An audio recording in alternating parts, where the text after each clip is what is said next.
This is Limited Engagement.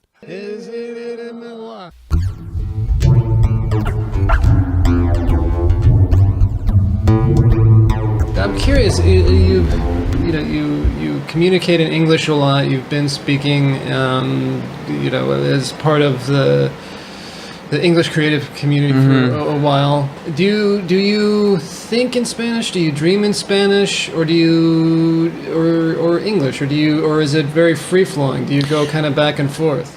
I go back and forth. I tend to think in English more because I'm here. But if I go back, I remember having internal or flat out speaking out loud by myself in English in Mexico. When me and my friends over there, my closest friends, we used to get drunk, we would switch to English to annoy the others and to create a little bubble. Sure. But also, when you live in a place like Mexico and now the way the states are, the way this country is going, you can also see that like people are like wish they were somewhere else. Right. And for us that was our very easy escape route, to switch it up and Gotcha. not indulge in the language that was around us, So English has been part of my private thinking life since forever. Like I was a kid that was immediately in love with superheroes, Star Wars. Sure. Kiss Queen. I noticed like why all of these things that I like are in a particular language, and the translation sucks. Now, the dreams. I guess I don't pay much attention to the dreams. I will say that they're in both because I do mix characters from different parts of life, and I don't remember waking up and thinking, oh my God, that person was speaking in Spanish and they're American. But in everyday thinking, I go back and forth. And with writing, I go back and forth.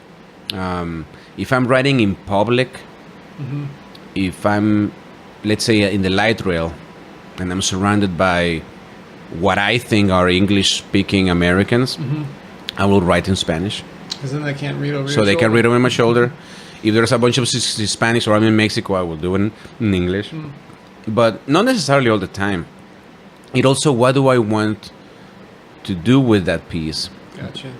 And sometimes it's, how does it sound? How do I think it sounds better? There's certain things that don't translate well in that don't sound well in Spanish. For example, if you're in a strip club and there's bikers and there's rock and roll and it smells like stale beer and cigarettes, to do that in Spanish is gonna create another completely different ambience. Just like if I'm outside in the desert looking at some ranchers working, and I do it in English, it's gonna sound more like a cowboy scene than a hardworking immigrant scene. It's different things. Is that gonna be an issue? Okay. It's the weed whacker folks.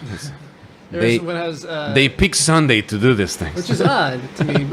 For the longest time, just no work got done on Sunday. Yeah, I know. People just don't. But I was interviewing Robin Hitchcock in his hotel room in Tucson, and there was like an emergency outside. There was a wedding going on underneath. So the mics pick it up a little bit. But. Yeah, but so one thing about translations, about the bilingual thing that is I think fascinating. It's, so you write one thing, like it doesn't matter if it's in English or Spanish first. The piece is written. Let's suppose that it's what you think a funny, humorous piece, a biting, sarcastic thing. Sure. In English, you turn it into Spanish, and all of a sudden you have a touching sort of romantic piece. Huh.